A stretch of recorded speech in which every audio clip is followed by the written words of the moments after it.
सहनावतु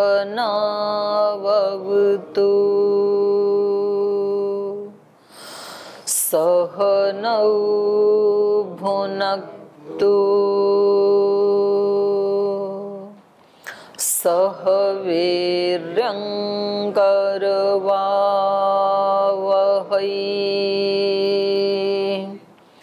तेजस्विनावधीतमस्तु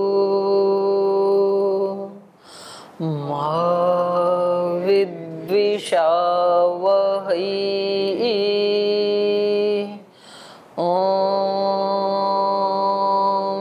शांति शांति शांति।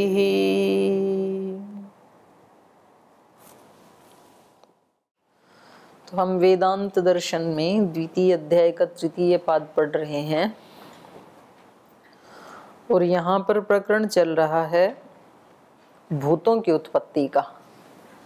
क्योंकि बहुत लोगों का ये ऐसा वो सोच लेते हैं कि ये सब तो सदा ऐसे ही रहेंगे, अग्नि जल वायु पृथ्वी आकाश, तो ये ना कभी उत्पन्न होते हैं ना कभी नष्ट होते हैं, ये तो ऐसे ही रहते हैं। अच्छा, ऐसे मान लेने से हानि क्या है? अगर इनको नित्य मान लें तो हानि क्या है? तो ब्रह्म की जो निमित्त कारणता है वो नष्ट है। नहीं, अपने जीवन में क्या दिक्कत आएगी इससे? व्यक्ति अगर इन पांचों भूतों को नित्य मान ले, इनकी उत्पत्ति होती है या इनका विनाश होता है, ये ना माने, तो इससे क्या हानि हो जाएगी जीवन की? क्यों पढ़ रहे हैं हम ये?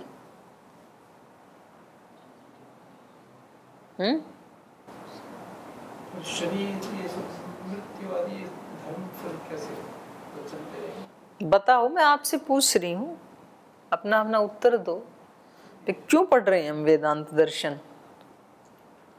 और वेदांत दर्शन का ये प्रकरण क्यों पढ़ रहे हैं कि ये सब उत्पत्ति धर्म वाले हैं और लय धर्म वाले हैं? ऐसा हम क्यों पढ़ रहे हैं? अगर हम ऐसा इनको नित्य ही मान लें, भूतों को, कि ना ये उत्पन्न होते हैं ना ये नष्ट होते हैं, तो हमारे जीवन की कौन सी हानि हो जाएगी इसमें?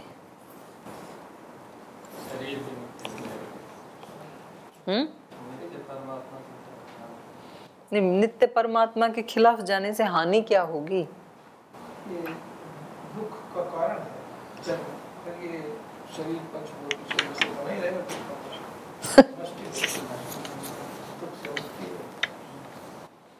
और अच्छी बात है, ना गर्भ में जाना पड़ेगा ना मरना पड़ेगा। तो जब तक मोक्ष ना हो तो यही शरीर बना रहेगा।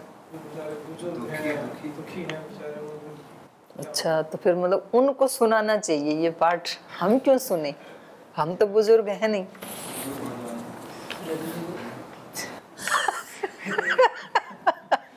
भावी बुजुर्ग हैं।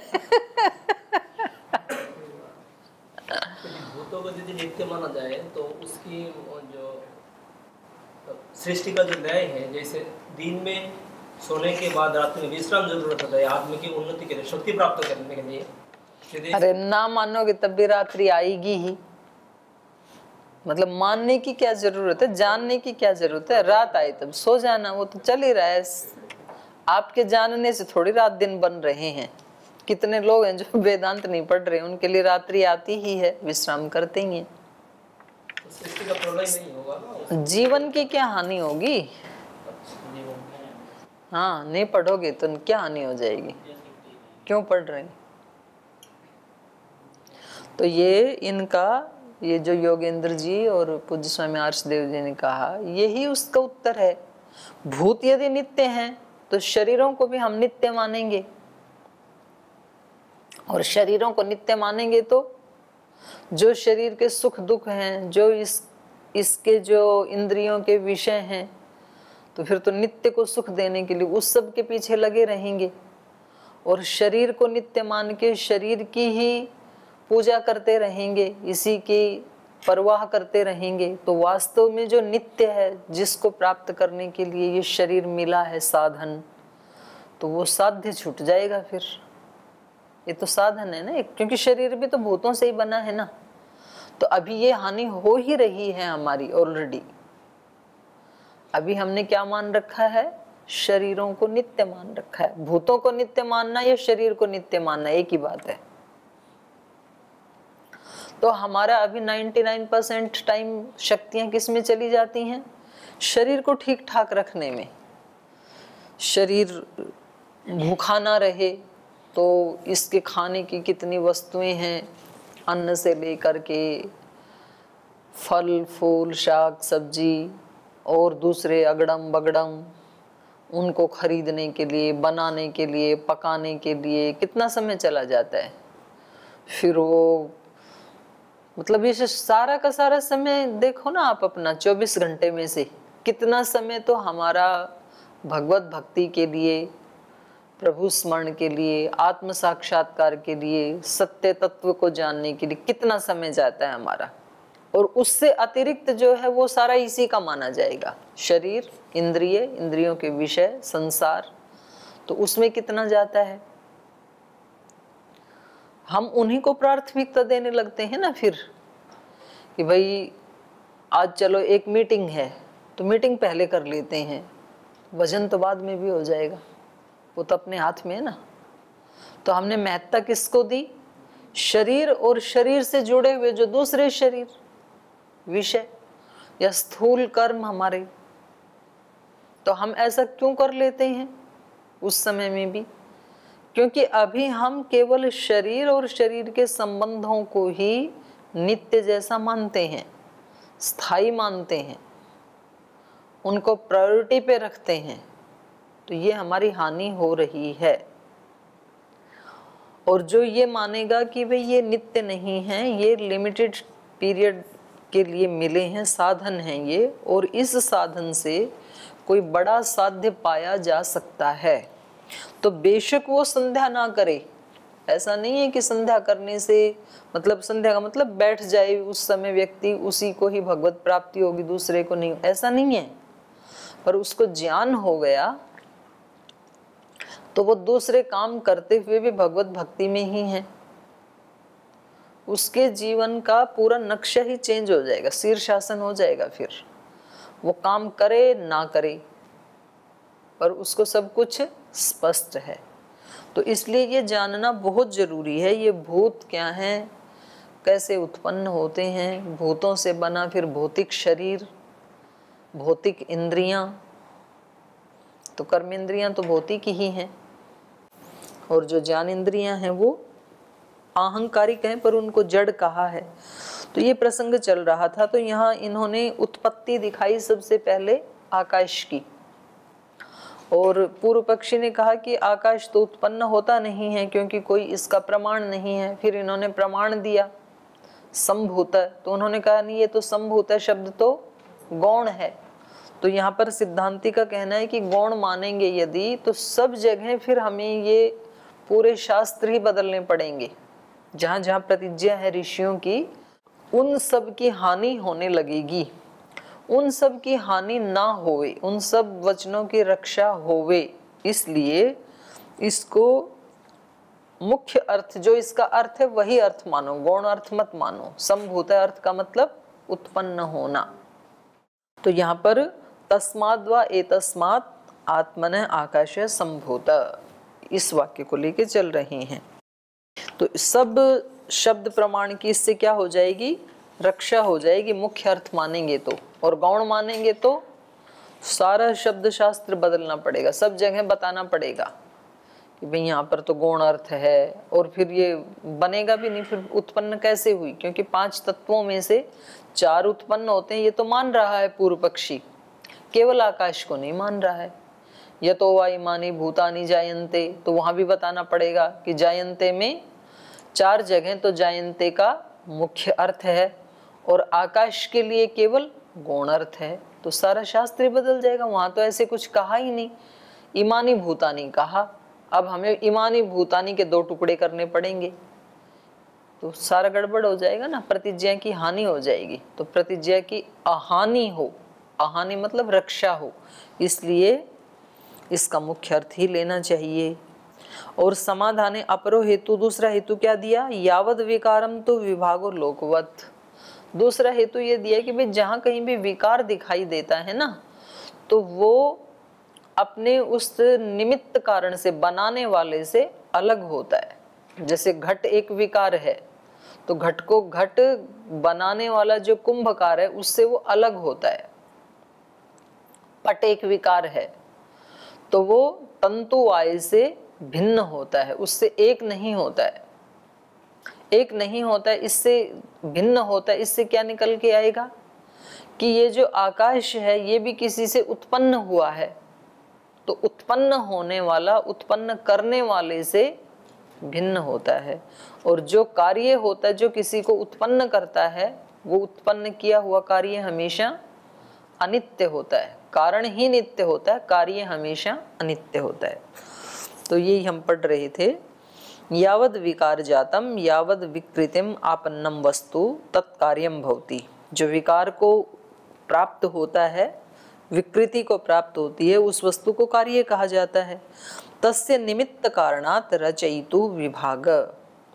और उस कार्य का जो उसका निमित्त कारण है रचयिता, उससे उसका विभाग होता है। विभाग माने पृथक भाव उपलभ्यते। लोकवत् यथा लोके घटादयो विकाराः कुंभकारान् निमित्त कारणात् रचयितुः विभक्ताः पृथक एव दृश्यन्ते। जैसे लोक में भी घट आदि जो विकार हैं, वो जो उस घट को बनाने वाला, जो उसका निमित्त कारण है, उसका रचयिता है कुंभकार आदि, उससे वो घट आदि विभक्ता पृथक एव दृश्यन्ते, उससे अलग ही देखे जाते हैं। तद्वत् अत्रपि, तो वैसे ही यहाँ पर भी इस वाक्य में भी तस्माद् वा एतस्माद् आत्मनः आकाश संभूत इति कथने विभागेन पृथक्त्वेन वर्णितः आकाश विकार कार्यमेव निश्चीयते। तो यहाँ पर भी बना किससे है? तस्माद् एतस्माद् आत्मनः।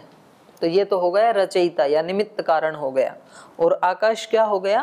कार्य रूप हो गया, क्योंकि वो बन रहा है, तो इसलिए वो उससे अलग है। पृथक्त्वेन वर्णितः आकाश, उससे अलग रूप में वर्णित हुआ आकाश विकारः, वो विकार है। कार्यमेव, वो कार्य है, निश्चित रूप से ये जान पड़ रहा है। और जो कार्य होता है वो हमेशा अनित्य होता है। स्याद आकाशः सर्वगतो व्यापको वा किंतु तस्य सर्वगतत्वं व्यापकत्वं अपि मूर्त द्रव्यापेक्षया न तो परमात्म समत्वेन परमात्मा तो खलु आकाशादपि महान।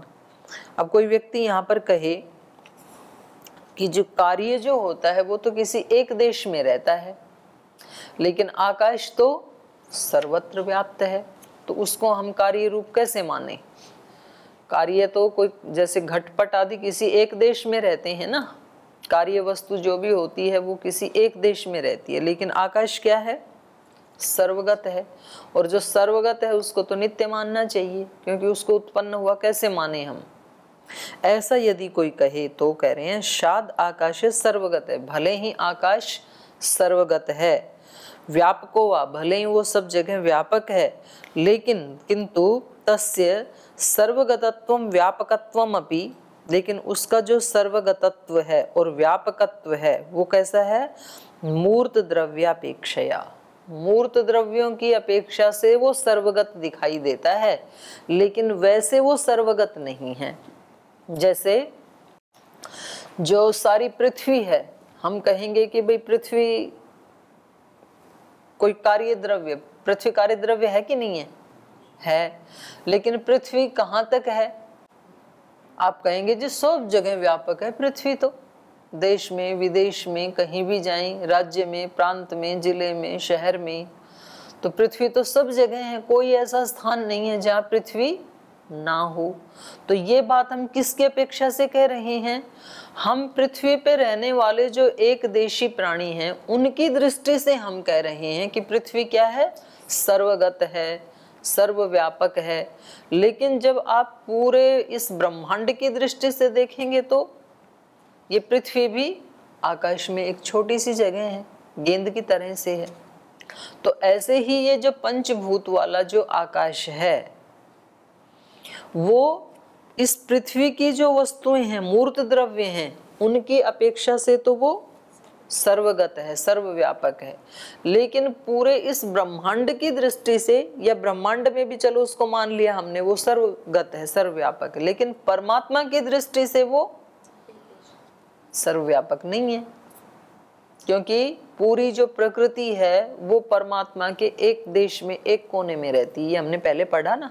और उसी प्रकृति का विकार ये 5 भूत हैं, और इन 5 भूतों में से भी आकाश एक है, 1/5 है।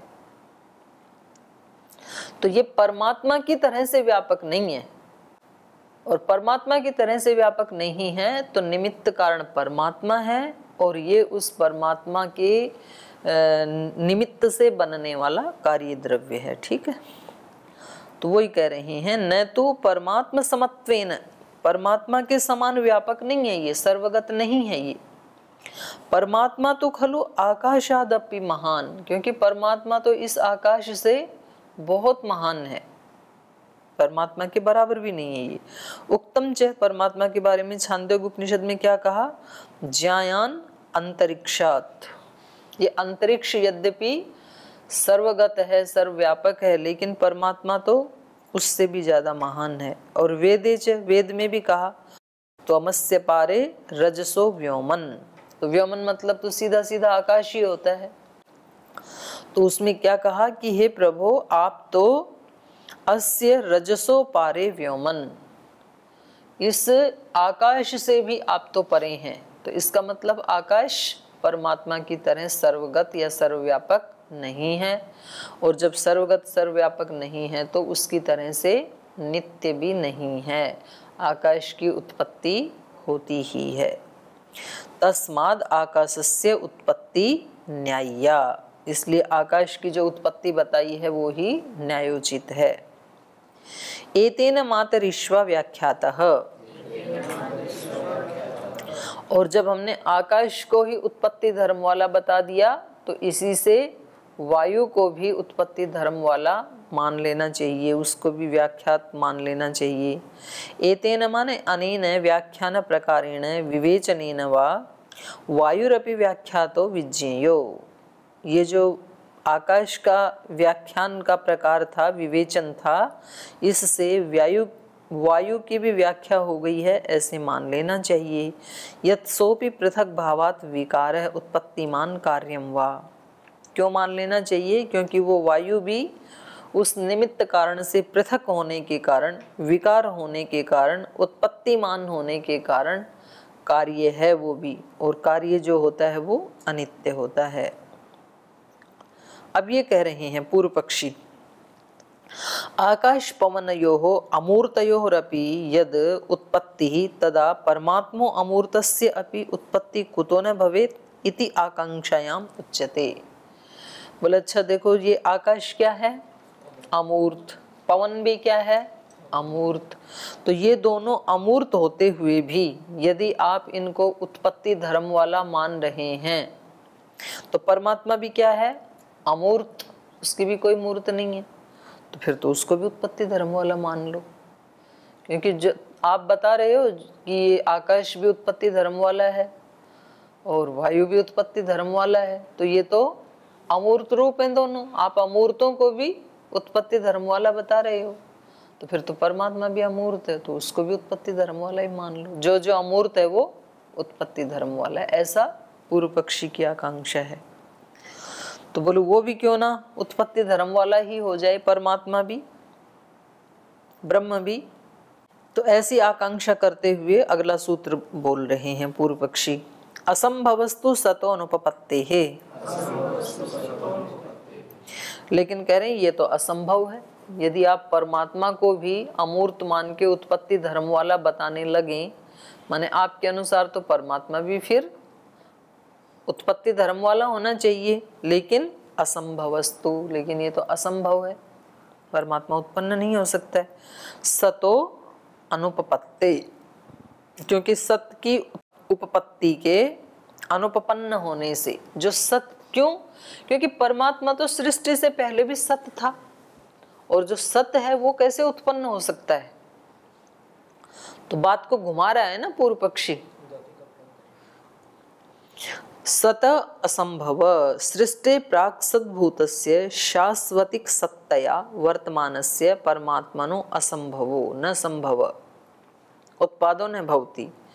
सृष्टि प्राक् सृष्टि से पहले सद्भूतस्य जो सत्स्वरूप वाला जो परमात्मा है, शाश्वतिक सत्तया जो शाश्वत सत्ता है, उस सत्ता के द्वारा वर्तमानस्य जो वर्तमान है उस परमात्मा का असंभव।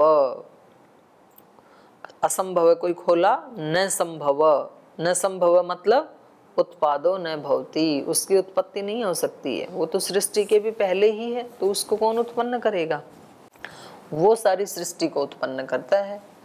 तो ये कहना क्या चाह रहे हैं कि जैसे परमात्मा अमूर्त होते हुए नित्य है, उत्पन्न नहीं होता, वैसे ही आकाश और वायु भी अमूर्त हैं, तो वो भी उत्पन्न नहीं होंगे, ये कहना चाह रहे। नहीं तद विषये संभूत शब्द प्रयोग, क्योंकि हम देखते हैं शास्त्र में उस परमात्मा के लिए कहीं भी संभूत शब्द का प्रयोग नहीं होता है। तो जैसे परमात्मा के अमूर्त होने से उसके लिए संभूत शब्द का प्रयोग नहीं होता है, वैसे ही आकाश के लिए भी नहीं होना चाहिए। परमात्मा के लिए क्या प्रयोग होता है? सदैव सौम्य इदम अग्रे आसीत, हे सौम्य, वो सत्स्वरूप ब्रह्म तो सृष्टि के आदि में विद्यमान था। तद विषये आसीत प्रयोग सृष्टि प्राक्त्वम तस्य साधयति। बोले इसमें ये जो आसीत शब्द है ना, ये इस सृष्टि के प्रारंभ से भी पहले उसके प्राक्त्वम तस्य साधयति, उसकी पुराणता को, उसकी नित्यता को सिद्ध करता है। यह खलु सृष्टि उत्पत्तिरपि प्राग वर्तत तादृशस्य परमात्मनः उत्पत्ति अनुपपन्ना अयुक्ता। जो परमात्मा सृष्टि ही उत्पत्तिरपि प्राक, सृष्टि तो क्या, सृष्टि की उत्पत्ति से भी पहले, जब सृष्टि उत्पन्न भी नहीं हुई थी उससे पहले भी जो विद्यमान था, तादृशस्य परमात्मा ने, ऐसे उस सृष्टि से पूर्व रहने वाले परमात्मा का उत्पत्ति अनुपपन्ना, उसकी उत्पत्ति अनुपपन्न, उसकी उत्पत्ति नहीं हो सकती है। अयुक्ता, उसकी उत्पत्ति बताना अयुक्त है। बताई कौन रहा था उसकी उत्पत्ति? लेकिन कभी कभी व्यक्ति दूसरे के ऊपर थोप के, दूसरे व्यक्ति कहेगा कि मैं तो ऐसा कहना ही नहीं चाह रहा था। बोले नहीं, आपके मन में यदि ऐसा हो तो मैं कह रहा हूं। बोले मेरे मन में है ही नहीं। तो ऐसे ये कह रहा है कि वो परमात्मा कैसे उत्पन्न हो सकता है जो सृष्टि से भी पहले विद्यमान था। उक्तम च, उसके परमात्मा के बारे में तो देखो श्वेताश्वतर उपनिषद में क्या कहा, सकारणम कारणाधिप अधिप न च अस्य कश्चित जनिता न च अधिप। सकारणम कारणाधिप, वो किस कारणम कारणाधिप अधिप, ये जो सृष्टि है इसका कारण इस कौन है? मूल प्रकृति सारी सृष्टि का। और वो इस करणाधिप अधिप, जो करण है, जो साधन है जिससे सृष्टि बनी, उसका भी वो स्वामी है, मूल प्रकृति का भी। ये जो पांचों भूत हैं इनका स्वामी तो मूल प्रकृति, और मूल प्रकृति का भी अधिपति परमेश्वर है।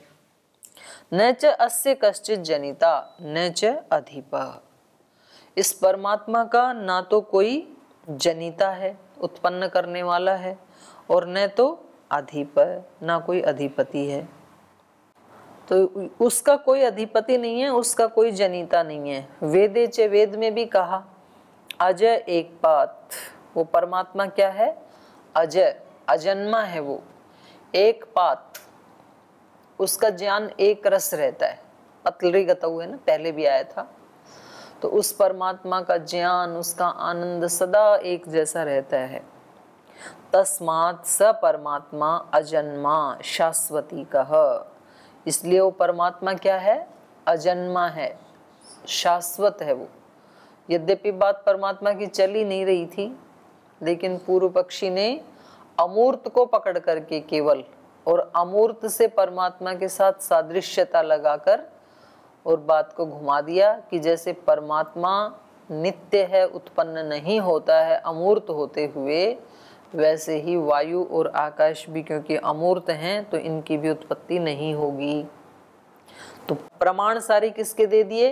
परमात्मा की उत्पन्न न होने की। आकाश और इसका तो कहीं मिलेगा नहीं, वायु का।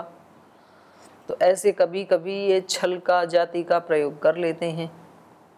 तो ऐसे व्यवहार में भी बहुत लोग होते हैं जो छल जाति का प्रयोग करके, और फिर झगड़े होते ही हमेशा ऐसे हैं छल जाति को लेकर के। कोई व्यक्ति बोले नहीं मैं ना इसलिए कह रहा हूँ कि कहीं आपके दिमाग में ये बात हो ना तो इसको भूल जाना। वो बोले मेरे दिमाग में है ही नहीं। बोले नहीं आप कर तो ऐसे ही रहे हो। बस वो फिर इधर से वो बोलेगा, उधर से वो बोलेगा, फिर वो झगड़ा पीक पे चला जाएगा।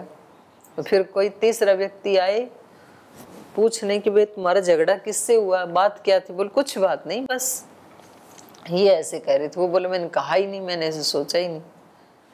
ऐसे होता है, हैं?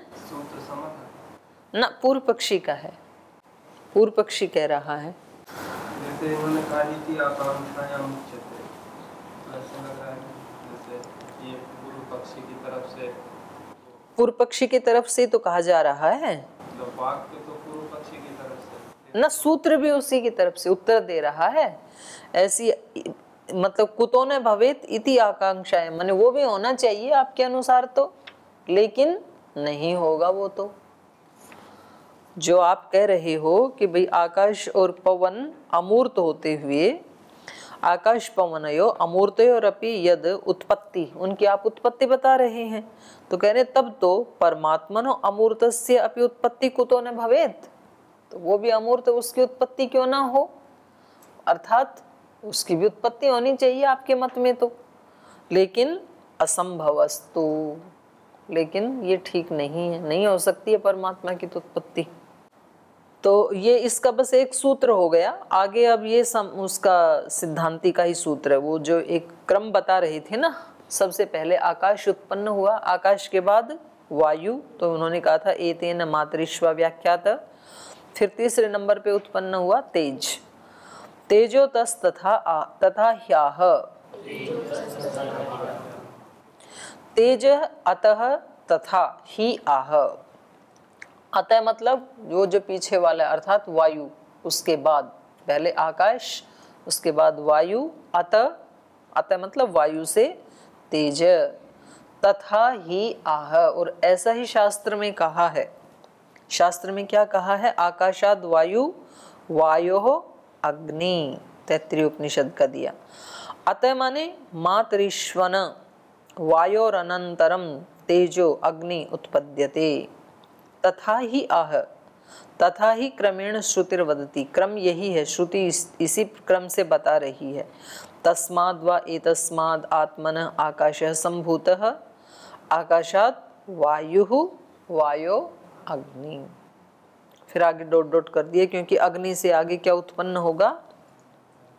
जल, उसको आगे बता रहे हैं। पृथ्व्यधिकरण सूत्र बोलो। अच्छा आप पे छूट गया, आपह, तो कह रहे हैं अग्नि के बाद जल उत्पन्न हुआ। आपश्च उत्पन्नः अग्नेरनंतरम तथा ही आह अग्ने आपह। उसी प्रसंग में कहा अग्नि से उत्पन्न हुआ जल। तो कह रहे हैं पृथक सूत्र रचनम एकैकस्य आनंतर्य प्रदर्शनार्थम। अब यहाँ ये है कि भाई इसके बाद ये उत्पन्न हुआ, इसके बाद ये उत्पन्न हुआ, तो उसके लिए एक एक सूत्र क्यों बना रहे हैं? एक ही जगह बता देते कि उसके बाद ये उत्पन्न हुआ, उसके बाद ये उत्पन्न हुआ, पांचों का एक ही जगह बता देते।